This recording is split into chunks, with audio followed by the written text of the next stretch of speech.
ఏంటి, అధర్మానికి పాల్పడిన వాళ్ళ యొక్క గతి ఏంటి ఈ లోకానికి చూపించాలి కదా. రెండోది, అసలు ఎవరు రావణాసురుడు? జయ విజయాల్లో ఒకడు శాపవశాత్తు వచ్చాడు. శాపవశాత్తు వచ్చినటువంటి వాడికి ప్రాణం పోతే మనిషి చేతుల్లోనే పోవాలి. అప్పుడు ఏమంటే రావణాసురుడు తర్వాత జన్మ ఏంటి? శిశుపాలుడు. శిశుపాలుడు జన్మ అయిపోయిన తర్వాత అక్కడికి పోవాలి, వైకుంఠానికి పోవాలి. వైకుంఠానికి మళ్ళీ ఒరిజినల్ పోస్ట్లోకి వెళ్ళాలంటే రావణాసురుడు పోస్ట్ నుంచి శిశుపాలుడు పోస్ట్లోకి రావాలి. అట్లా పోవాలంటే ఎవరు పడితే వాళ్ళు ఆంజనేయ స్వామిని చంపితే కుదరదు, ఎవరో చంపితే కుదరదు. ఒక్క రామచంద్రమూర్తి చేతిలో పోతేనే వస్తుంది. రామచంద్రమూర్తి అసలు ఎవరు? దశరథి కరుణాపయోనిధి.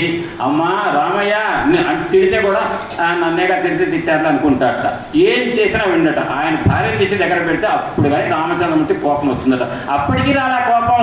చివరికి కూడా పాపం రావణాసుడి పాపం ఎందుకులే. యుద్ధకాండలో చెప్తారు. ఆయనట బాణం ధనుస్సు పడిందట, రథచక్ర విరిగిందట. రావణ రేపు అన్నట్ట. రథం చక్ర విరిగితే నీతో యుద్ధం చేయటం కదా, నేను రేపురా అన్నట్ట. దొరికాడు కదా, ఒక బాణం వేస్తే అయిపోతుందిగా. కానీ యుద్ధ నీతి పాటించాడు రాముడు, ధర్మాత్ముడు కదా, కాబట్టి రేపురా అన్నట్ట. మర్రోజు వచ్చాడు. వచ్చి ఎదురుగా నిలబడితే ఈయన కాస్త మానసికంగా దుర్బలుడయ్యాట రాముడు. ఆకాశంలో దేవతలతో వస్తున్నారు. అందులో అగస్త్య మహర్షి ఉన్నాడు. మహానుభావ వీళ్ళయ్యా ముందు ఆ రామచంద్రమూర్తి అసలే కరుణాపయోనిది, అసలే తొందరపడి ఎవరిని చంపడు, కరుణా హృదయుడు. ఆయన చంపకపోతే రావణాసురుడికి సావే రాదు అనగానే వెళ్ళి ఆ అగస్త్య మహర్షి వచ్చి తతో యుద్ధ పరిశ్రాంతం సమరే చింతయాస్థితం రావణం జగతో దృష్ట్వా యుద్ధాయ సముస్థితం అని ఆదిత్య హృదయం ప్రబోధిస్తే ఆ ఆదిత్య హృదయం చదివితే పారాయణం చేస్తే, మళ్ళీ పారాయణం అనగానే సౌందర్య పారాయణం అనకండి. ఆయన చేసిన పారాయణం ఏంటంటే ఆదిత్య హృదయంలో ఉన్నటువంటి సూర్యమండల అంతర్వర్తి అయిన మహావిష్ణు ఒక వైభవాన్ని హృదయగతం చేసుకొని ఆయన ఉపాసించాడు. ఉపాసిస్తే అప్పుడు శక్తి వచ్చింది. రావణాసుడి మీద బాణం వేశాడు. అట్లా చివరి క్షణంలో రావణాసురుని చంపే దగ్గర కూడా పాప ఏం చంపుతామని అనుకున్నట్ట. అంత కరుణాపయోనిది. కాబట్టి ఆయన కోపం రావాలంటే సీతమ్మని ఎత్తుకోవాలి. ఎత్తుకోపోతేనే మేము ఉపన్యాసం చెప్తాం, అప్పుడే మీరు వింటారు. కాబట్టి మీరు వినాలన్నా, మేము చెప్పాలన్నా, రామాయణంలో ఈ కథ ఉండాలన్నా ఆ కథ జరగాలి. జరిగింది. కాబట్టి వెళ్ళినటువంటి ఆ సీతమ్మ బభూవ బుద్ధిస్తు హరి ఈశ్వరస్య అని రామచంద్రమూర్తికి ఇప్పుడైనా ఒప్పచెప్తే బాగుండు అన్నారట. ఇప్పుడైనా ఒప్పచెప్పమని ఇంకా వస్తుంది. 7వ రోజు కూడా చెప్తాడు ఒక ఆయన. నీ కంఠార్పిత కాలపాశము శిరో నిర్ఘాతపాతంబు లంకౌక సంచయ కాళరాత్రి గల బద్ధోదగ్ర కాళాహి కన్యాకారాగత మృత్యువు జనక కన్యన్ వేగ యొప్పించి లోకైక త్రాణుని రామునింగనము నీకు ఈ బుద్ధి కాగుండినన్ అంటాడు ఆంజనేయ స్వామి గారు. ఇప్పటికి వదిలిపెట్టవయ్యా, సీతమ్మని తీసుకుపోయి రామచంద్రమూర్తి దగ్గర కాళ్ళ దగ్గర పెట్టు. నేను సీతమ్మను ముట్టుకోలేదు రామా అని వదిలిపెట్టు, నేను క్షమిస్తాడు. అంటే ఏరా ఈ కోతిని దగ్గర పెట్టండి అన్నట్ట, చంపండి అన్నట్ట రావణాసురుడు. అంటే బుద్ధి ధర్మరాజు దుర్యోధనుడు ఇద్దరు ధర్మం ఎవరికి తెలుసండి? అంతే కదా. కానీ దుర్యోధనుడికి ధర్మం ఎక్కువ తెలుసట ధర్మరాజు కంటే. మరి నీకు ఎక్కువ తెలుసు కదయా, ఏంటి దుర్యోధన అంటే ఇవన్న బుద్ధి ధర్మాన్ని పాటించబుద్ధి కావట్లేదయ్యా, నా బుద్ధి ఎందుకో ధర్మం పోవట్లేదు అన్నట్ట. ధృతరాష్ట్రుని ఏంటయ్యా అంటే నాకు నా కొడుకు దుర్యోధన మీదే పోతుందయ్యా నా బుద్ధి. ఆ ధర్మరాజు మంచివాడే, మా తమ్ముడి కొడుకు ధర్మాత్ముడే, కానీ ఎందుకో నా కొడుకు మీదే నాకు లేనిపోని ప్రేమ అన్నట్టు చెప్పాడట. సంజయుడు చెప్పాడు, వ్యాసుడు చెప్పాడు. చెప్పినప్పుడు అమ్మో నా కొడుకు మీద ప్రేమ ఉంది, నా కొడుకు వాడు బాధపడతాడేమో. అరే నీ తమ్ముడి కొడుకు ధర్మాత్ముడయ్యా, అయితే అయ్యాడు కానీ నా కొడుకు దుర్యోధనుడు కదా అని అంటే అతని బుద్ధి ఒక పట్టాన ధర్మాన్ని పాటింపనివ్వదు. ఎప్పుడు కర్మానుసారిణి బుద్ధి. మనం చేసిన పనులను బట్టి మన బుద్ధి వినాలి. సుందరకాండ అంటే ఏమింటామంటే సుందరకాండ మా సీరియల్స్ ఉన్నాయంటారు. ఎప్పుడు సుందరకాండ విని యోగం లేకపోతే. అదే సుందరకాండ వినాలని చెప్పేసి వర్షం వస్తున్నా కూడా వర్షాకాలం అయితే కనుక తడుచుకుంటూ రెయిన్ కోట్లు వేసుకొచ్చే వాళ్ళు ఉన్నారు. నేను వేరే చోట చెప్పినప్పుడు వర్షం పడింది, నేను తడిశాను. అయితే అదేంటంటే చెప్పేదానికి చెప్పేవాడికైనా వినేవాడికైనా యోగం రావాలి. ఇదంతా బుద్ధి కర్మానుసారిని. అది అయిపోయింది కదండి. ఈ రకంగా ఆంజనేయ స్వామి వారు అనుకున్నట్ట మనస్సులో ఏమనంటే ఈయన రావణాసుడు ఎంతమంది భార్యలతో హాయిగా కాపురం చేస్తుంటే రామచంద్రమూర్తికి కూడా అటువంటి అవకాశాన్ని కల్పిస్తే ఎంత బాగుండేది అన్నది అనుకుంటూ వెళ్ళాట. వెళ్ళి ఇంకో భవనంలోకి వెళ్ళాట. ఆ భవనంలోకి వెళ్ళగానే వెంటనే పీత్వా ఉపరతం చాపి దదర్శ స మహాకపిః. ఇక్కడ పునశ్చ సోచింతయదాత్తరూపో ధ్రువం విశిష్ట గుణతో హి సీత. ఆ అమ్మ సీతమ్మ వారు మహాధర్మాత్మురాలు, సగుణ సంపన్నురాలు, అందులో అనుమానం లేదనుకున్నట్టు ఆంజనేయ స్వామి వారు. అది తెలవంది ఏముందండి సీత గురించి. అప్పుడు పీత్వాప్యుపరతం చాపి దదర్శ స మహాకపిః భాస్వరే శయనే వీరం ప్రసుప్తం రాక్షసాధిపం. అక్కడ భవనంలోకి వెళ్ళగానే అది రావణాసురుడు భవనం అనుకున్నట్టు ఆంజనేయ స్వామి వారు. చూడంగానే పెద్ద శయ్య మీద పడుకున్నట్ట, నల్లటి శరీరం, బారుగా పెద్దగా ఉన్నాడు. ఆయనట విడిచిపెట్టి ఉచ్ఛ్వాసాన్ని పీల్చి నిశ్వాస గాలి విడుస్తుంటే ఆ గాలికి 100 నాగుపాములు బుసపడితే అంత చప్పుడు వస్తుంది, అంత చప్పుడు వస్తుందట వాడి యొక్క నిశ్వాసపు గాలి యొక్క చప్పుడు. అప్పుడు భాస్వరే శయనే వీరం ప్రసుప్తం రాక్షసాధిపం నిశ్వసంతం యథా నాగం రావణం వానర ఋషభ అసాధ్య పరమోద్విగ్న సోపా సర్పత్ సుభీతవత్. భయాన్ని గొలిపే విధంగా ఉన్నటువంటి నిశ్వాసపు గాలికి ఆంజనేయ స్వామి ఆ శయ్య భయపడి కాస్త వెనక్కి వచ్చాట. ఏం నిశ్వాసపు గాలి, ఏం చప్పుడు, ఏంట్రా ఇంత నిశ్వాసపు గాలి వదిలిపెట్టాడు చప్పుడుతో అని చెప్పి ఆంజనేయ స్వామి వారి అంతవాడు ఒక క్షణం భయపడ్డాటండి. అక్కడికి వెళ్ళిన తర్వాత ఐరావత విషాణగ్రైహి ఆ పీడ కృతగుణౌ వజ్రోలిఖిత పీనాంసౌ విష్ణు చక్ర పరిరక్షితౌ. ఏంటంటే ఆ రావణాసురుడు ఒంటి మీదటండి గీతలు ఉన్నాయట. అవి ఎట్టున్నాయంటే ఇంద్రుడి దగ్గరికి వెళ్తే పోరాటానికి మరి వీడికి మాట్లాడితే నాకు ఒక యుద్ధం కావాలి, ఎవడో ఒకటి పోరాటం కావాలిగా రావణాసుడికి. ఒకరోజు వారితో జరిగిన పోరాటం నేను 6వ రోజు చెప్తా, 6వ రోజు కానీ 7వ రోజు కానీ, అది వెరైటీగా ఉంటుంది. ఈయన ఇంద్రుడి దగ్గరికి పోయాట, ఒక్కసారిగా రెచ్చగొడుతున్నాడు. ఇంద్రుడిని వజ్రాయుధం పట్టుకొచ్చాడు. వజ్రాయుధం పట్టుకొచ్చి ఐరావతం మీద వచ్చినటువంటి ఇంద్రుడికి వజ్రాయుధం చేతిలో ఉంది. ఆ ఐరావతపు కూరలు ఉంటాయి కదా, ఆ కూరలు గీసుకున్నాయట ఆయనకి. ఆ గీసుకున్నటువంటి గాయాలు మానిపోయి అది కనపడ్డాయట. ఐరావతపు కూరల యొక్క గీట్లు మానిపోతే ఏవైతే మచ్చలు ఉంటాయో ఆ మచ్చలు కనపడ్డాయట.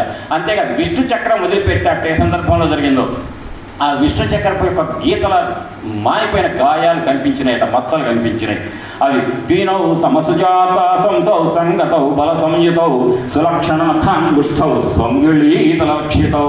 ఆ వేళకు బాణాలు పెట్టుకున్నట్ట పడుకున్నాడు శయ్య మీద, బాగా నిద్రపోతున్నాడు. మత్తు పానీయం తాగి హాయిగా క్రీడించి మత్తు బాగా అలసట వచ్చి నిద్రపోయిన వాడిలాగా ఉన్నాడని చెప్పాడు వాల్మీకి మహర్షి. అటువంటి రావణాసురుడి యొక్క పడుకొని నిశ్వాసపు గాలి విడుస్తుంటే ఆ చప్పుడుగా భయపడిన ఆంజనేయ స్వామి వారు కడుగు వెనక్కి వెళ్ళి చిచ్చి ఈ దుర్మార్గుడి దగ్గరికి నేను వచ్చానా అనుకున్నట్ట. అంటే సీతమ్మని పట్టుకొచ్చాడు, అదొక్కటే కోపం ఆంజనేయ స్వామి గారికి. వెంటనే తను ఒక వేళ్లకు ఉంగరాలు ఉన్నాయట, కిరీటం అంతే ఉందట, నా రాజదర్పం అని. కానీ రావణాసుడు తలలేనండి, కానీ పడుకున్న వాడికి ఒక తలే ఉందట. అంటే 3 సందర్భాలలో కామరూపులకు 10 తలలు ఉన్నప్పటికీ కూడా ఒక తలే ఉంటుంది. ఒకటి ప్రాణం పోయినప్పుడు, ఇంకొకటి నిద్రపోయినప్పుడు, ఇంకొకటి వేరే సందర్భం, అది ఎక్కడ చెప్పక్కర్లేదు. ఆ 3 సందర్భాల్లో మాత్రమే కామరూపులకు ఎన్ని తలలు ఉన్నా కూడా ఒక తలే కనిపిస్తుందట. ఇతను ఏమై ఉన్నాడు, ఇప్పుడు నిద్రపోయి ఉన్నాడు కాబట్టి ఒక తలే కనిపిస్తుంది. అప్పుడటండి ఇక్కడ మాషరాది ప్రతీకాశం నిశ్వసంతం భుజంగవత్ గాంగే మహతితోయాంతే ప్రసుప్త వివకుంజరం. ఎట్టున్నాడంటే ఒక పెద్ద మినుములు రాసిపోసారా అన్నట్టుగా ఉన్నట్ట పడుకుంటే ఆ మంచం మీద. మినుములు ఎరక్కులు ఉంటాయి నల్లగా, నల్ల మినుములు రాసిపోస్తే రాసెట్టుంది అట్టున్నట్ట అని. గంగా నదిలో స్నానం చేసిన పెద్ద ఏనుగు, స్నానం చేసిన ఏనుగు బయటకు వచ్చి కనుక ఇసుక మీద పొర్లి పడుకుంటే ఎట్టుందో అట్టున్నాడట రావణాసురుడు. అప్పుడు తాతామేకాంత విన్యస్తే శయానం శయనే శుభే దదర్శ రూప సంపన్నాం అపరాం కపిస్త్రియం.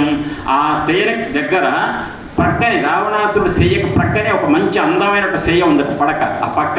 ఆ పక్క మీద ఉందటండి బ్రహ్మాండమైన నగలన్నీ వేసుకొని పట్టు పీతాంబరాలు చినాంబరాలు ధరించి మంచి హాయిగా నిద్రపోతూ హృదయం చేసుకొని పడుకుందట. మా ఇంతసేపటికి నాకు సీతా దర్శనం అయింది, మా జగదేక సుందరి అమ్మని చూశాను అనుకున్నాడు. ఆ ప్రక్క మీద ఉన్నటువంటి అమ్మని. గౌరీం కనకవర్ణాభాం ఇష్టాం అంతఃపురేశ్వరీం కపిర్మందోదరీం తత్ర శయానాం చారు రూపిణీం. అంత జగదేక సుందరిగా కనిపించినటువంటి ఆ అమ్మెవరంటే రావణాసుడి యొక్క పట్టమహిషి అయినటువంటి మందోదరి. ఆ అమ్మను చూసి నా సీతమ్మ దర్శనం ఇంతసేపటికి అయింది, నేను కష్టపడి చేస్తుంటే ఇంత ప్రయత్నం చేస్తే అని వెంటనే చిచ్చి నా బుద్ధి ఎంత వక్ర మార్గం పట్టింది, సీతమ్మ రామచంద్రమూర్తి యొక్క భార్య, రావణాసురుడు పడుకున్న పక్కని ఇంకొక పక్క మీద పట్టు బట్టలు కట్టుకొని, పట్టు చీరలు కట్టుకొని, నగలు వేసుకొని హాయిగా ప్రశాంతంగా నిద్రపోతుందా. అమ్మ ఆస్ఫోట యామాస చుంబ పుచ్చం ననంద చిక్కీడ జగౌ జగామ స్తంభానరోహ నిపాత భూమౌ ఇదరసయన్ స్వాం ప్రకృతిం కపీనాం అన్నారు వాల్మీకి మహర్షి. వెంటనే సీతమ్మ దొరికింది, సీతమ్మ కనపడింది అని చెప్పేసి అని వెంటనే జబ్బలు దరుచుకున్నట్ట, పిచ్చి గొంతులు వేసాట, ఒక్కసారి స్తంభం ఎక్కాట, స్తంభం దిగాడట. ఓ మా అమ్మ దొరికింది, అమ్మ దొరికింది అని ఎగురుతున్నట్ట. అనుకున్నట్ట, నా కోతి లక్షణం పోలే. ఆనాడు నేను సముద్ర లంఘనం చేసినప్పుడు జాంబవంతుడు ఆంజనేయ నువ్వే సీతమ్మ వారిని చూడగలిగే శక్తివంతుడు అనగానే నేనే చూస్తాను. రాఘవ నిర్ముక్త శరః శ్వసన విక్రమ గచ్చే తద్వత్ గమిష్యామి లంకాం రావణ పాలితాం అని చెప్పానే. నేనా ఈ బుద్ధిహీనున్నా? ఇంత తప్ప నేను చేసేది? రావణాసుడు ప్రక్క మీద రావణుడు పడుకుంటే ప్రక్కనే ఉన్నటువంటి శయ్య మీద సీతమ్మ పడుకుంటుందా? హాయిగా ఆదమర్చి నిద్రపోతుందా? ఎంత తప్పు మాట్లాడాను అని ఈ పిచ్చి వేషాలన్నీ గంతులేశాడన్నారు సరా. ఇది కోతి లక్షణం. దేనికి సంబంధించింది? శరీరం. నిజంగా అమ్మే కనపడితే ఎట్టుండాలి? లోపల ఆనందం కలగాలి. అమ్మ కనపడితే ఏమవుతుందండి? అమ్మవారు అలంకరణ చేయంగానే, తలుపులు తీసి దర్శనం చేయంగానే ఆహాహా అమ్మ అంటారు. అవునా మీరు? అమ్మ ఎంత దివ్యమంగళ రూపాన్ని ఇచ్చావు తల్లి, మమ్మల్ని చల్లగా చూడంటారు మీరు. అంటే అది ఎక్కడి నుంచి వస్తుంది ఆ మాట? అంతేకాని పిచ్చి గొంతులు వేసే డ్యాన్స్ వేస్తారు, అక్కడ వేయరు. అంటే ఇప్పుడు ఎవరు ఈ డ్యాన్సులు వేసేవాళ్ళు? ఎవరు? ఈ ఆధ్యాత్మిక దృష్టి లేని వాళ్ళు ఎక్కడో చేసే పనులు అవి. వాళ్ళు తీసుకునే పదార్థాలు వేరు. ఇక్కడ అమ్మవారి అలంకరణ కాగానే, తలుపులు తెరవగానే అమ్మకు ఆ మంగళహారతి ఇవ్వాలని చూసేటువంటి భక్తులకు లోపల ఎట్లయితే మనస్సు హాయిగా ఉంటుందో అట్ట వచ్చిందా? రాల. పిచ్చి గంతులేసా, కోతి తత్వం ప్రదర్శించాడు. సీతంగాంచితినంచు ఇంచుతు కపి శ్రేష్ఠుండు లాంగూలముంచేతంగై కొని ముద్దు గొంతు హసన శ్రీ గండ భాగుండునై దూతత్వం ఫలించనంచుగిరి గంతున్ వేసనే గాని తా చేతో నిర్వృతిగా అంతడింతయు బహిస్తంబు మత్తంబుగా అంటారు విశ్వనాథ వారు. అంటే ఇక్కడ ఏంటంటేనండి, సీతని నేను చూశాననేటువంటి ఒకే ఒక భావనతో నాకు కోతి లక్షణం చూపించి జబ్బలు చర్చుకున్నాను, స్తంభం ఎక్కా దిగా. ఇవి దివ్య లక్షణాలు కాదు. నేనేమన్నా రోదోంతరంబుగా సంతాడనమాచరించే వసుధా భోగంబు నిమ్నంబుగా. భూమిలో పెద్ద గాడి ఏర్పడితే భూమి మీద తిరిగేటువంటి నరుడు వానరుడి లక్షణం వదిలిపెట్టారు. చప్పుడు ఎక్కడికి వెళ్ళింది? ఆకాశానికి. ఏ లక్షణం పొందాడు ఆంజనేయుడప్పుడు? దివ్య లక్షణం పొందాడు, దేవతా లక్షణం పొందాడని చెప్పుకున్నాను నిన్న. కానీ ఇప్పుడు దేవతా లక్షణం పొందా, నేను వానర లక్షణం పోగొట్టుకున్నాను అనుకున్నా. నేను వానర లక్షణం పోగొట్టుకున్నాను అనుకున్నాను, కానీ కోతి లక్షణం నన్ను వదిలిపెట్టలేదు, నా కోతి బుద్ధులు ఎక్కడికి పోలేదు అనుకున్నట్ట ఆంజనేయ స్వామి వారు. అది వెంటనే నరామీణ వియుక్తా సా స్వప్తుమర్హతి భామిని న భోక్తుం న వ్యలంకర్తుం న పానముపు సేవితం. రామచంద్రుడి వియోగంతో 10 నెలల బట్టి వియోగం అయ్యి భర్త దూరంగా ఉండి ఎక్కడున్నాడో, బ్రతికున్నాడో లేడు, ఎటు తిరుగుతున్నాడో, అన్నం తింటున్నాడో లేడో అని బాధపడుతున్నట్టు సీతమ్మ అన్నం తింటుందండి ఇక్కడ లంకలో? నీళ్లు తాగుతుందా? అన్నం తినక నీళ్లు తాగకపోతే నిద్ర పడుతుందా? మరి ఇట్లా అంటప్పుడు పక్క మీద పడుకున్న పట్టు చీర కట్టుకుంటుందా? అటువంటి ఆమెను పట్టుకొని ఎంత తప్పు చేశా అన్నాడు. అంటే ఆంజనేయ స్వామి వారు కూడా పొరపాటు పడ్డారు అనుకుంటే, మరి ఆంజనేయ స్వామి వారు మహా బుద్ధిమతాం వరుషుడు, ఆయన తప్పు చేస్తాడండి? అక్కడ ఎందుకు తప్పు చేశాడు చెప్పండి? ఆయన ఎందుకు పొరపాటు పడ్డాడు? ఆంజనేయ స్వామి వారు పిచ్చి గంతులు వేశాడని చెప్పా కదా, ఎందుకు వేశాడు? ఆంజనేయ స్వామి వారు తప్పు కాదని, మందోదరి యొక్క పాతివ్రత్య మహత్యం వల్ల, ఆమె పాతివ్రత్య మహత్యం ముందు ఒక్క నిమిషం పాటు ఆంజనేయ స్వామి వారు పొరపాటు పడ్డాట. అక్కడ తప్పు ఆంజనేయుడిది కాదు, మందోదరి అంత పతివ్రత ఇంకొకళ్ళు లేరండి.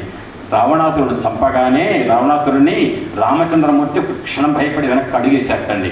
వేసి, లక్ష్మణ మందోదరి వస్తుందయ్యా, ఏమైనా శపిస్తుందేమో, సాధ్వి అనగానే, అన్నయ్య ధర్మం ప్రకారం చేసావు, ధర్మాన్ని నిర్వర్తించావు అనగానే మందోదరి వచ్చిందట.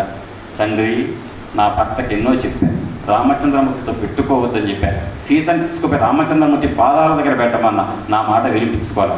ధర్మాన్ని నిర్వర్తించారు రామ అన్నదటండి మందోదరి. అంటే మహాసాధ్వి. అటువంటి తల్లి యొక్క పాతివ్రత్య మహత్యం ముందు ఆంజనేయ స్వామి వారు చిన్న తప్పు పొరపాటు పడ్డాడు అని మాట ఎందుకు ఇవ్వాలి? వాల్మీకి మహర్షి కథ రాసేటప్పుడు ఆంజనేయ స్వామి వారి భక్తులే కదా అందరం కూడా, మరి ఆంజనేయ స్వామి వారికి మచ్చ తెచ్చిపెట్టే మాట రాయకపోతే ఏమైందండి? ఆంజనేయ స్వామి వారికి ఒక పత్రాన్ని మచ్చ తెచ్చిలేక ఈ మాట మచ్చే కదా. ఎందుకు రాయాలంటే, మనుషులారా, మానవులారా, మీరు ఎంత గొప్ప సాధకులైనా ఎక్కడో ఒక చోట చిన్న పొరపాటు పడే అవకాశం రావచ్చు. జాగ్రత్తగా ఉండండి.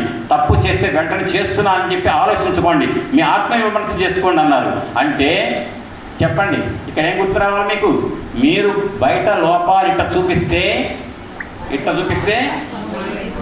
మన వైపు 3 ఉంటాయి. అటు చూపించడానికి ప్రయత్నం చేయకండి, లోపలికి చూసుకోండి అన్నారు. లోపాలు చూడకండి, లోపలికి చూసుకోండి. అంతర్ముఖ సమారాధ్య బహిర్ముఖ సుదుర్లభ. నీ దృష్టి ఎప్పుడు బయట ఎదుటి వాళ్ళని విమర్శించే పని మీద ఉంటే నీకు అమ్మవారు దొరకదు.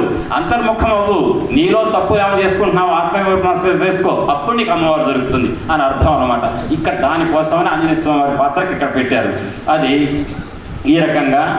అప్పుడు ఆంజనేయ స్వామి వారికి నేను తప్పు చేశాను అని నాకు అర్థం కాలే, నేను మందోదరి పట్టమహిషి, ఆమెనే సీతమ్మని పొరబడబడ్డా. కానీ ఒక చిన్న అనుమానం వచ్చిందటండి, మీరు జాగ్రత్తగా వినండి. ఇక్కడ నేను అనుకున్నట్టండి ఆంజనేయ స్వామి వారు, నేను ఎన్ని గంటలైంది లంకలో దిగి, ఎన్ని భవనాలు తిరిగా, లంకంతా దిగి గాలించా, సీతమ్మ కనపడలే. ఎందుకు కనపడలే? నేను ఒక తప్పు చేశా అన్నట్టండి ఆంజనేయ స్వామి వారు. జాగ్రత్తగా వినండి. ఇక్కడ ఏంటో తెలుసా, ఆంజనేయ స్వామి వారు తన మీద చేసుకున్న తప్పు ఏంటో తెలుసా? ఎంతోమంది స్త్రీమూర్తులు నగ్నంగా, అర్ధనగ్నంగా, పావునగ్నంగా, ఇష్టం వచ్చినట్టు భార్యాభర్తలు కలిసి విచిత్రమైన భంగిమలో పడుకుంటే వాళ్ళందరినీ చూడటం వల్ల నా బ్రహ్మచారి అనేటువంటి నా యొక్క ధర్మానికి లోపం కలిగింది, అందుకు నాకు సీతమ్మ కనపడలేదు అనుకున్నట్టండి ఆంజనేయ స్వామి. వెంటనే అన్నట్ట, నాకెందుకు లోపం కలుగుతుంది? నా ధర్మ లోపం ఎందుకు? నేను ఎవరి కోసం ఎదుగుతున్నా? సీతమ్మ కోసం. మరి ఆడవాళ్ళని ఎతికేటప్పుడు లేళ్ల గుంపులు ఎత్తుకుతామా, ఆవుల గుంపులు ఎత్తుకుతామా? మా ఫలానా వాళ్ళు ఎక్కడున్నారో ఎతకాలి, ఒక స్త్రీమూర్తి గురించి అడగాలంటే ఏమంటే ఎక్కడున్నా మగవాళ్ళు ఎదుగుతామా? ఎతకం కదా, ఆడవాళ్ళు ఎదుగుతాం. కాబట్టి స్త్రీమూర్తి సీతమ్మ గురించి ఎదుగుతున్నా కానీ స్త్రీమూర్తుల మధ్య చూసినప్పుడు అక్కడ వాళ్ళు ఉన్నారు, నా తప్పు కాదు కదా. అంతేకాదండి, అక్కడ ఒక మాట, ఒక స్త్రీమూర్తి యొక్క సౌందర్యాన్ని లోకంలో ఒక కాముకుడు చూస్తాడు, ఆ స్త్రీని ఏదో అనుభవించాలని. ఆ చూసేవాడి చూపు ఒక రకంగా ఉంటుంది. అదే స్త్రీమూర్తి కనుక ఒకవేళ ఆరోగ్యం బాగా డాక్టర్ దగ్గరికి వెళితే వైద్యుడు కూడా ఆ స్త్రీమూర్తి ఒంటి మీద చెయ్యేసి రకరకాల ప్రాంతాల్లో ముట్టుకుంటాడు. ఈ ఇద్దరికి మధ్య ఎంత తేడా ఉంటుంది? డాక్టర్ లక్ష్యం ఏంటి? ఆ స్త్రీమూర్తికి అనారోగ్యానికి కారణం ఏంటో తెలుసుకొని దానికి తగినటువంటి మందు ఇవ్వాలనేటువంటి ఒక మంచి ఉద్దేశంతో చేయి పెడతాడు మీద. కాముకుడు చేయి పెట్టేది వేరే లక్ష్యంతో. అంటే పెట్టేది చెయ్యే, డాక్టర్ పెట్టినా కాముకుడు పెట్టినా, కానీ పెట్టే లక్ష్యం ఏంటి? మనసులో ఉన్నటువంటి ఆలోచన ఏంటి? లక్ష్యం, దానికి ఆయనకున్నటువంటి టార్గెట్ ఏంటి? ఈమెకున్న అనారోగ్యం తగ్గించాలి, ఏముందో పొట్టలో ఏమైనా కణిత ఉందా అని నొక్కి చూస్తాడు. కానీ మగవాడు చేసే పని, కాముకుడు చేసే పని వేరే ఉంటుంది. అట్లా నేను కూడా ఇక్కడ సీతమ్మను చూడటం కోసం నేను ఈ స్త్రీమూర్తులందరినీ చూశాను తప్ప వీళ్ళ సౌందర్యాలను, అందాలు చూడాలని నా మనస్సులో లేదే నాకు ఉద్దేశం. నా మనస్సు ఎప్పుడైతే వికారానికి లోను కాలేదో నా కళ్ళే చూసినాయి, నా మనస్సు చూడలే. కాబట్టి నా మనస్సుకు ఆ అందాన్ని పట్టించుకోలే. కాబట్టి నా ధర్మలోపం లేదు. ఎందుకు కనపడలే? వెంటనే తర్కించుకున్నాడు ఆంజనేయుడు. తుంగ ప్రోద్ధ తరంగ సంక్షిపిత పాధో రాసి వార్వల్లిపై అంగల్వేతు దాటి వచ్చి తిని గర్వాధీనత నేను కానంగాదాలక జానకి సతనంతంబౌ నిరాశ మహోత్తుంగ ప్రోద్ధ తరంగ సంక్షిపిత పాధో రాశిలో మునిగి ఇంత గాలించాను లంకని, కానీ నాకు సీత కనపడలే. ఎందుకు కనపడలేదంటే నిన్నటి రోజు మనం చెప్పుకునే ఉపన్యాసంగా నిన్న అంటున్నా, నేను అక్కడ సముద్రం ఒడ్డున లంఘనం చేసే సమయంలో జాంబవంతుడు, ఆంజనేయ నీ శక్తి ఇంత అంత కాదు, నువ్వు సముద్ర లంఘనం చేయగలుగుతావు, నువ్వు వెళతావు, సీతమ్మను చూడగలుగుతావు, వచ్చి రామయ్యకి చెప్పగలుగుతావు. నిప్పానమే నాలో అహంకారం వచ్చింది. అహంకారం రాకపోతే ఆ జాంబవంతుడు పొగడగానే నేను ఏమనుకోవాలి? నేను ఏదో పెద్దవాళ్ళు అట్లా అంటారు, వాళ్ళ ఉద్దేశం అది అనుకోవాలి తప్ప జాంబవంతుడు నన్ను పొగిడాడు అని అహంకారం తెలవకుండా నా లోపల జరపడింది. అహంకారం రావటం వల్ల సీతమ్మ కనపడలే నాకు అని అనుకొని ఆంజనేయ స్వామి అన్నట్ట, నాకు ఈ మొత్తం 800 మైళ్ళ సముద్రాన్ని ఒక్క గంతు వేసినట్టు వచ్చాను. ఎట్టొచ్చాను? ఆవు పాదం గనక గిట్ట బురదలో పెడితే ఎంత గుంట పడుతుందో ఆ గుంట నిండా నీళ్లు నిండితే మనలాంటి వాళ్ళు ఆ గుంట దాటాలంటే ఒక పడవ జమ్మని అడుగుతామా మనం? ఆవు కాలు బురదలో గిట్ట పెట్టింది, ఆ గిట్ట కూరుకుపోయింది, ఒక గుంట ఏర్పడి అందులో నీళ్లు ఉన్నాయి, అది దాటాలి అంటే మనం ఏం చేస్తాం? అట్ట దాటతాం అంతే. ఆంజనేయ స్వామి వారు కూడా ఆ రకంగా 800 మైళ్ళ సముద్రం దాటాడట. అంటే ఆవు కాలు గిట్ట మోపితే వచ్చే గుంటలో ఉన్న నీళ్ళని దాటడం మన మామూలు మానవుడికి ఎంత తేలికో 800 మైళ్ళు దాటడం అంత తేలికైంది. గోష్పదీకృత భారాసిం అంతవరకే. గోష్పది అంటే ఏంటి? ఆవు పాదం కృతం, దానివల్ల అది సముద్రాన్ని ఆ గుంట దాటినట్టు దాటాడు అని చెప్పడం. మసకి కృత రాక్షసం, అది 6వ రోజు 7వ రోజు వస్తుంది, చూద్దాం. ఈ రకంగా ఆ మహానుభావుడు నా యొక్క అహంకారం వల్ల సీతమ్మ కనపడలేదు అనుకున్నాడు. అని ఇక నేను ఇప్పుడు ఏం చేయాలి, నేను వెళ్ళా అనుకోండి సీతమ్మ కనపడలే, ఇప్పుడు కిష్కింధ నగరానికి వెళ్తా, వెళ్ళి నేను చెప్తా, రామా వెతికానయ్యా, నా సాయశక్తుల ప్రయత్నం చేశా, సీతమ్మ దొరకలేదు అని చెప్తే ఏమవుతుంది? ముందు సుగ్రీవుడు అంటాడు, దేనికోసం? ఉరిశిక్ష. ఆ సుగ్రీవుడు చండశాసనుడు కంఠానీత రజ్జు క్రియాభ్యాసం గొప్పగా చెట్టు కొమ్మపై విలాడింపగా ఈ నీ సీతంగనలేనటన్న రఘువంశేసుండు తానేమియౌనో సౌమిత్రి ఏమియౌనో సుమహాయోధ్యా జనంబేమియో అంటారు విశ్వనాథ వారు. నేను వెళ్ళి కిష్కింధ నగరానికి వెళ్ళి, రామా నేను సీతను చూడలేకపోయానయ్యా అని చెప్తే హతాశుడైపోయి అక్కడిక్కడ ప్రాణాలు వదిలిపెడతాడు రాముడు ప్రాణం వదిలిపెడితే లక్ష్మణుడు బతుకుతాడా అండి? బతకడు. లక్ష్మణుడు బ్రతకలేదు అనుకోండి, పోయాడు అనుకోండి, సుగ్రీవుడు ఏమంటాడు? ఎందుకైనా ఇచ్చిన మాట వాడ శిక్ష ముందు తాను ఆత్మహత్య చేసుకుంటాడు. ఎందుకంటే రామచంద్రమూర్తి నాకు మాట ఇచ్చాడు, నా భార్య నాకు ఇచ్చాడు, రాజ్యం నాకు ఇచ్చాడు, రామా నీ భార్య సీతమ్మ యొక్క జాడ వెతికి పెట్టే బాధ్యత నాదన్నాడు. అన్న మాట నిలుపుకోలేకపోయాడు కదా. నిలుపుకోలేనటువంటి చక్రవర్తి బ్రతికుండి దండగే కదా, ప్రాణం వదిలిపెట్టాడు. ఆయన బాగానే కిష్కింధలో ఉన్న వానరులంతా పోతారు. ఈ వార్త అక్కడ తెలిసింది, అక్కడ అయోధ్య. కౌశల్య ఏమవుతుంది? నా కుమారుడు రాముడు పోయాడా, ఆమె పోతుంది. నా అక్కయ్య పోయిందా అంటే నా కొడుకు సౌమిత్రి లక్ష్మణుడు పోయాడా, సుమిత్ర పోతుంది. వీళ్ళ ఆ ఇద్దరు పోయిన తర్వాత కైకేయి ఉంటుందా? అయోధ్య జనం కౌసల్య సుమిత్ర కైకేయి పోతే అయోధ్య జనం ఉంటారా? ఉండదు. అంటే ఇంతమంది చావుకి ఎవరు కారణం అవుతున్నారు? ఆంజనేయ స్వామి. నా చేతకాంతనం అన్నాడు. నా చేతకాంతనం వల్ల నేను వెతకలేక చేతకాని నా యొక్క కార్యనిర్వహణ దక్షత లేకపోవటం వల్ల ఈ వార్త చెప్పానుకోండి, వాళ్ళు ప్రాణం తీసుకుంటారు. ఒకవేళ నేను సీతమ్మని వెతికా, వెళ్ళా కిష్కింధకు, ఇగో సీత అడ్రస్ పట్టుకొచ్చా రామ అనగానే సుగ్రీవుడు ఏమంటాడు? 31 రోజు దాటింది, లేదు మిమ్మల్ని ఉరిశిక్ష వేసాడు. సీతమ్మ దాడి చెప్పి ఉరిశిక్షకు లోనైతే మాత్రం ఏమవుతుంది? ఒక గొప్ప కార్యక్రమం చేశాను. లేదా సీతమ్మ దాడి తెచ్చావా హనుమా అని ఆ ఉరిశిక్ష అనే మాటే మర్చిపోతాడు. అట్టైనా ఇట్టైనా ఒకటే, కానీ సీతమ్మని వెతకం ప్రధానం. సీత జాడ అది తెలవకుండా కిష్కింధకి వెళ్ళటం పాపం. రామచంద్రమూర్తి ప్రాణం పోతుంది నా వల్ల అని చెప్పి తాను సమస్త కార్యమ దక్షుడటంచు వరలాడగా నేనది అయిన ఎట్లు అభినయించిది పెంచిన మేనుగా మహాంభోనిది దాటి విభ్రమము పుట్టగా ఇప్పుడు పిక్కమోముతో నేను అవనీ సుతం కనం నేరకపోయినటంచు చెప్పుట.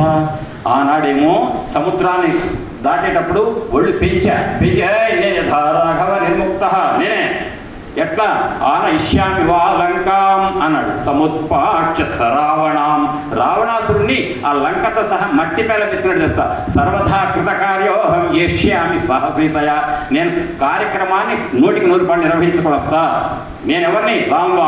రామబాణానికి తిరుగులేదు. వదిలిపెట్టబడ్డటువంటి రాముడి నుంచి విడుదల పెట్టబడిన బాణం లక్ష్యంకి వెళ్ళి లక్ష్యం సాధించుకొని మళ్ళీ పొదలోకి వస్తుంది, అమలు పొదలోకి. అటువంటి రామబాణంగా అని చెప్పి నేను కబుర్లు చెప్పా. ఇప్పుడు బిక్కమొహం వేసుకొని పోయి రామా నేను ఎతకలేకపోయానయ్యా, నా చేతకాంతాన్ని అని చెప్పుకోవాలి. అదే నా స్థితి, ఎందుకు ఆ బ్రతుకు అనుకున్నట్ట. వెంటనే అనిర్వేద శ్రీవ మూలం అనిర్వేద పరం సుఖం భూయస్తత్ర జేక్ష్యామి ఎత్ర జయకృత. దిగులు పడకూడదు. మనిషి దిగులు పడద్దు. ఎప్పుడు ధైర్యంగా ఉండండి, ఉత్సాహం తెచ్చుకోవాలి. వెతకాలి. ఇంకా లంకలో ఎతకవలసినటువంటి ప్లేస్ ఉంటే అవి వెతుకుతాను. నేను ఎందుకు దిగులు పడాలి అని అనిర్వేదో హి సహతం సర్వాధ్యేషు ప్రవర్తక కరోతి సహవనం జంతో కర్మ యత్ కరోతి సహా. అన్ని వేళలా దిగులు పడకుండా ఉండటమే మనిషి ఉద్ధతికి కారణమవుతుంది. మనిషి కార్యసాధకుడు కావాలంటే, కార్యసాధన చేయాలంటే, సాధనలో సిద్ధి పొందాలంటే దిగులు పడకుండా ఉత్సాహంగా ఎప్పుడు కూడా ప్రయత్నం చేయాల్సిందే అని అంటాడు. నాకు అన్వేషణలో నాగకన్యా వరారోహ పూర్ణచంద్ర నిధాననా దృష్టా హనుమత తత్రణతు సీతా సుమధ్యమ. నాగకన్యలు సౌందర్య రాసులైన నాగకన్యలు కనపడ్డా, నాగకన్యలు అని సీతమ్మ మాత్రం నాకు కనపడాలి అని సంపూర్ణ చంద్ర ప్రతిమ పద్మపత్ర నిభేక్షణం రామస్య ధ్యాయతి వక్త్రం పంచత్వం కృపణాగత. నాకు డౌట్ వస్తుంది, ఆ పూర్ణచంద్ర బింబం వంటి రామచంద్రమూర్తి యొక్క ముఖాన్ని ధ్యానం చేస్తూ సీతమ్మ ప్రాణాలు పోగొట్టుకుందేమో రాముడి విరహం తట్టుకోలేక. అంతేకాదు క్షిప్రం ఉత్పతో మన్యే సీతామాదాయ రక్షస దిభ్యతో రామ బాణానం అంతరా పతితా భవేత్ అంటే వెతుకుతా అనుకుంటూ రకరకాల ఆలోచన ఆంజనేయ స్వామి వారికి. ఆ రావణాసుడు సీతమ్మని పట్టుకొస్తున్నాడే పుష్పక విమానంలో, ఆ సమయంలో అట రావణాసుడికి భయం పుట్టిందట. రామ బాణం వదిలిపెట్టాడనుకో ఆ బాణం ఎవరినైనా ఎక్కడైనా ఛేదిస్తుంది. ఎప్పుడు కనుక మధ్య ఆసియాలో జరుగుతున్నాయి కదా అనుకుంటే చాలు 3 బంకర్ల కింద ఉన్నవాడిని కూడా 1000 కేజీల బరువున బాంబులు వేసి చేస్తున్నారు. లక్ష్యం ఎట్లా పట్టుకుంటున్నారో మీకు తెలుసు ప్రపంచంలో ప్రస్తుతం కూడా టెక్నాలజీని పెట్టుకొని. ఆనాడు రామచంద్రమూర్తి ఇచ్చినటువంటి ఆ బాణం ఎటువంటి బాణం అంటే ఆ రాక్షసుడు ఎక్కడున్నా సరే ఆ బాణం ఛేదిస్తుంది అనే భయంతో గబా గబా వస్తుంటే ఆ వేగానికి సీతమ్మ జారి సముద్రంలో పడిపోయిందేమో ఒకవేళ. లేకపోతే నాకు ఎందుకు కనపడుతుంది? సీతమ్మ బతికుంటే ఖచ్చితంగా కనపడుతుంది. ఇక్కడ కనపడలేదంటే సీతమ్మ దారిలో జారి పడిపోయి ఉంటుంది. జనకస్య సుత సీత రామ పత్ని సుమధ్యమ కథం ఉత్తర పుత్రాక్షి రావణస్య వశం వ్రజేత్. పట్న రావణాసుడికి ఏమైనా లొంగిపోయి ఉంటుంది అక్కడ సీత. చిచి, రావణాసుడికి లొంగిపోయేంత పాపమా, నేను ఎంత తప్పు అని ఆంజనేయ స్వామి చెంపలు వేసుకున్నట్ట. రావణాసుడికి లొంగిపోతుందా సీత? ఎవరైనా జనక మహర్షి కుమార్తె అని వినష్టావా ప్రణష్టావా అమృతావా జనకాత్మజ రామస్య ప్రియ భార్యస్య నివేదయితుం క్షమం. ఒక్కటే జానకీదేవి కనపడలేదని కానీ చనిపోయినదని కానీ నాకు అసలు ఆమె అడ్రస్ తెలుసుకోలేకపోయానని కానీ ఏ మాట చెప్పినా రామచంద్రమూర్తి బ్రతకడు. కాబట్టి ఈ మాట నేను చెప్పడం యుక్తం కాదు అని గత్వాదేది కాకుత్సం వక్ష్యామి పరమం ప్రియం నా దృష్టేతి మయా సీత తత శిక్షతి జీవితం. సీత కనపడలేదని ఒక్క మాట చెప్తే శిక్షతి జీవితం, ఆయన ప్రాణాన్ని వదిలిపెడతాడు రామచంద్రమూర్తి. కాబట్టి నేను అటువంటి పనికి పాల్పడకూడదు అంటూ హస్తాదానం ముఖాదానం నేతో వృక్షమూలిక వానప్రస్థో భవిష్యామి అదృష్టా జనకాత్మయాం. ఆ సీతమ్మ నాకు కనపడే వరకు ఒక పని చేస్తాను. నేను పోతిని కదా, వానరుణ్ణి కదా, నా చేతికి అందిన కన్నమూలాలు తీసుకొని తింటా. అన్న మూతి పైకి పెడితే నాకు చెట్ల నుంచి పండ్లు దొరుకుతాయి తింటా. ఈ సముద్రం ఒకటి నీళ్లు దొరుకుతాయి, హాయిగా నీళ్లు తింటూ పండ్లు కందమూలాలు తినుకుంటూ ఇక్కడ వానప్రస్థాశ్రమం గడుపుతా. అప్పుడు ఏమనుకుంటారు, ఆంజనేయుడు వెళ్ళాడు కదా లంకలో, ఎదుగుతున్నాడు సీతం, ఏదో ఒకటి చెప్పుకొస్తాడు అనే ఆశతో బతుకుతారు. అంటే రామచంద్రమూర్తి ఆశతో బతికితే చాలు అనుకున్నాడు ఇప్పుడు ఆంజనేయ స్వామి. అని వినాశే బహవో దోష అని ఇంకో మాట ఏమన్నాడంటే ఇదం మహర్షి విదృష్టం నిర్యామితి మే మతి. ఒక్క 5 నిమిషాలు ఎందుకంటేనండి వ్యతిరేకమైన మాటతో ఉపన్యాసం ఆపకూడదు. అందరూ సుందరకాండ.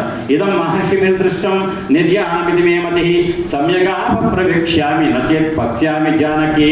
ఒక పని చేస్తా, సీతమ్మ కనపడలేదు కదా, లంకాన్ని ఎతికా కదా, ఋషులు ఒక మాట చెప్పారు, జల సమాధి అయితే కనుక పాపం తగలదట. అది కూడా దానికి ఒక మార్గం ఉంది. ఇష్టం వచ్చినట్టు నీళ్ళలో దూకి ప్రాణం తీసుకుంటే ఆత్మహత్య మహాపాపం. అట్ట కాదు, దానికి ఒక యోగులు చెప్పారు. ఒక మార్గంలో కనుక జల సమాధి అయ్యేటువంటి దానికి ఒక యోగం, దానికి కొంత పెద్ద యోగ అభ్యాసం చేయాలి. అట్లా చేస్తే కనుక యోగులు తప్పు కాదన్నారు కదా, ఆ రకంగా ప్రాణం తీసేసుకుంటా అన్నట్ట.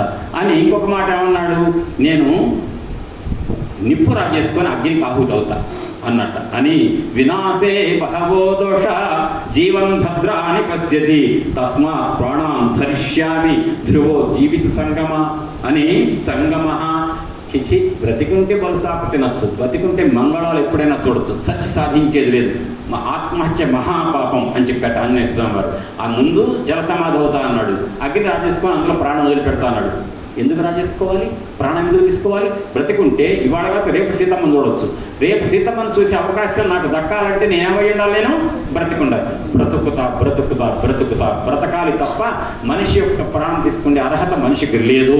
ఏ భగవంతుడు జన్మనిచ్చాడో ఆ భగవంతుడి ప్రాణం తీయాలి తప్ప ఎవరంతటా వాళ్ళు తమ ప్రాణాన్ని తీసుకోకూడదు, ఆత్మహత్య చేసుకోకూడదు అనే గొప్ప జీవితం యొక్క విలువను తెలియజేసేటువంటి శ్లోకం రామాయణంలో ఏదంటే వినాశే బహవో దోష జీవన్ భద్రాణి పశ్యతి తస్మాత్ ప్రాణాన్ ధరిష్యామి ధ్రువో జీవిత సంగమ అని అన్నారు. ఆ రకంగా యావ సీతాం హి పశ్యామి రామపత్ని యశస్విని తావదేతాం పురీం లంకాం విచినోని పునః పునః. లోక విఖ్యాతి చెందినటువంటి రామపత్ని అయినటువంటి సీతమ్మ దర్శనం నాకు అయ్యే వరకు ఈ లంకా పట్టణాన్ని మరలా మరలా గాలిస్తాను. సీతాన్వేషణమాని ఇందు తపమున్ చేయన్ మరి న్యాయమేనా తాత్పర్యమునందు రెండు ఒకటే అన్నట్లు భాషించే తచ్చేతం బంధన సీత కనపడదు తా సేరుండు తానేకి మీ సీతం కాంచనలేకి పోతినట్టు చెప్పవలను రాజుతో. నేను ఒక పని చేస్తా, ఇక్కడ సీత దొరికే వరకు ఆత్మహత్య చేసుకుందామని అన్నా కదా, చేసుకోను. దాని బదులు తపస్సు చేసుకుంటా. తపస్సు చేస్తే ఆ అంగళంత దూరంలో అశోకవనం కనపడుతుంది. ఆ అశోకవనంలో కూర్చొని హాయిగా తపస్సు చేసుకుంటా అన్నట్టు అని అశోకవనంలో తపస్సు చేసుకుంటా అంటున్నాను నేను. ఆ అశోక చెట్లు బోలెడంత కనపడుతున్నాయి కదా, అశోక చెట్లు ఉన్న ప్రాంతం నేను వెతకలేదే. అంటే నా అహంకారం ఎటువంటిదంటే లంక మొత్తం వెతకకుండా నేను సీతమ్మ దొరకలేదు, సముద్రంలో పడిపోయింది, రావణుడు గులగిపోయి ఉంటుందేమో అని ఇన్ని పిచ్చి పిచ్చి ఆలోచనలు పెట్టుకున్నానా. వెతికాను లంక వెతక, ఈ మిగిలింది అశోకవనం, ఇది ఎందుకు వెతకూడదు అని అశోకవనం వెతుకుతా అని చెప్పి వసూన్ రుద్రాన్ సదాదిత్యాన్ అశ్వినో భరతో పిచ నమస్కృత్వా గమిష్యామి రక్షసాం సుఖవర్ధన. రాక్షసులకు శోకాన్ని వర్ధింపజేసి పెంచి రాక్షసులను ఏడిపించేటువంటి నేను రాక్షస వర్ధనుడు అనేటువంటి నేను ఏం చేస్తానంటే ఆ అశోకవనంలోకి నేను ప్రవేశిస్తున్నా మహాత్ములారా అని వసూన్ అష్టవసువులను రుద్రాన్ ఎంతమంది రుద్రులు? ఆదిత్యులు ద్వాదశ ఆదిత్యులను, అశ్విని దేవతలు 2, తర్వాత మరుద్గణాలను, వీళ్ళందరికీ కూడా నమస్కృత్వా గమిష్యామి రక్షసాం శోకవర్ధన. రాక్షసులకు శోకాన్ని బాగా పెంచి పోషించేటువంటి వ్యక్తిగల శక్తి నేను. కాబట్టి దేవతలారా నాకు ఇవ్వండి అవకాశం, నేను అశోకవనంలోకి వెళ్తాను, అక్కడ వెతుక్కుంటాను. కోరి లక్ష్మి నడుమ కూర్చున్న ఎట్లుగా శోభదాల్జనటన శోకవనము లలితమైన లావణ్య శోభచే ఒప్పుతున్న ప్రౌఢ యువతి ఓలే. ఈవేళ నేను మంగళవారం పొద్దుచ్చింది కాబట్టి అశోకవనం చెప్పాలి అనుకున్నాను. అక్కడ దాకా రావడానికి 5 నిమిషాలు పెచ్చైనా కొనసాగించాలనుకున్నా. కోరి లక్ష్మి నడుమ కూర్చున్న ఎట్లుగా శోభదాల్జనటన శోకవనము లలితమైన లావణ్య శోభచే ఒప్పుతున్న ప్రౌఢ యువతి ఓలే అని నేను సముద్ర లంఘనం చేసేటప్పుడు ఒక తప్పు చేశాను. ఏం చేశాను తెలుసా? సూర్యాయ మహేంద్రాయ పవనాయ స్వయం భువే భూతేభ్యంజలిం కృత్వా చకారగమనే మతి. నేను సూర్య భగవానికి నమస్కారం పెట్టా, మా గురువు కాబట్టి. ఇంద్రుడికి పెట్టా, బ్రహ్మగారికి పెట్టా, నా తండ్రి వాయుదేవుడికి పెట్టా, రామచంద్రమూర్తికి పెట్టా. కానీ ఎవరికి పెట్టడం మర్చిపోయా? సీతమ్మకు పెట్టడం మర్చిపోయా. ఆ అమ్మకి నేను నమస్కారం పెడితే అమ్మ నన్ను అనుగ్రహం ఇస్తుందా? అమ్మ నాకు దర్శనం ఇవ్వాలంటే, అమ్మని దర్శనం చేసుకోవాలంటే ఎవరు అనుగ్రహం ఉండాలి? అమ్మ అనుగ్రహమే ఉండాలి. అమ్మ అనుగ్రహం లేని అమ్మ దర్శనం కాదు కదా. ప్రొద్దున లేచి అమ్మ దర్శనం కోసం ప్రాకులడే వాళ్ళు నాకు అభిముఖంగా ఉన్నారు. కాబట్టి అమ్మవారి దేవాలయంలో మంగళవారం పొద్దుచ్చింది. ఆంజనేయ స్వామి వారు అన్న మాట ఏంటంటే, అమ్మని మర్చిపోయి నేను ధ్యానం చేయటం మర్చిపోయి సముద్ర లంఘనం చేసి ఇంతకాలం తిరిగితే అమ్మ అనుగ్రహం నాకు కలుగుతుందా అని నమోస్తు రామాయ సలక్ష్మణాయ దేవ్యై చ తస్యై జనకాత్మజాయై నమోస్తు రుద్రేంద్రయ యమానిలేభ్యో నమోస్తు చంద్రార్క మరుద్గణేభ్య అని అమ్మని కలిపి ప్రార్థన చేశాడు ఆంజనేయ స్వామి వారు. వెంటనే చేసుకుంటూ లోపలికి వెళ్ళారు ఆ అశోకవనంలోకి. వెళ్ళంగానే అశోకవనం ఏ విధంగా స్పందించి ఆంజనేయ స్వామి వారికి అనే విషయాన్ని రేపు చెప్పుకుందామని చెప్పి మీకు తెలియజేస్తూ ఒక్కసారి అందరూ అనండి. నమోస్తు రామాయ లక్ష్మణాయ దేవ్యై చ తస్యై జనకాత్మజాయై నమోస్తు రుద్రేంద్ర యమానిలేభ్యో నమోస్తు చంద్రార్క మరుద్గణేభ్యః. ఇప్పుడు నేను నామం ఇప్పుడు మీరు ఇక్కడ నివేదన చేసే ముందు మీ వైపు నుండి మీరు ఏదన్నా ఒకటి పారాయణం చేయాలండి. నామం అన్నా అనిపించండి, ఏదైనా చేయండి. మీరు కంఠాయ శంభవే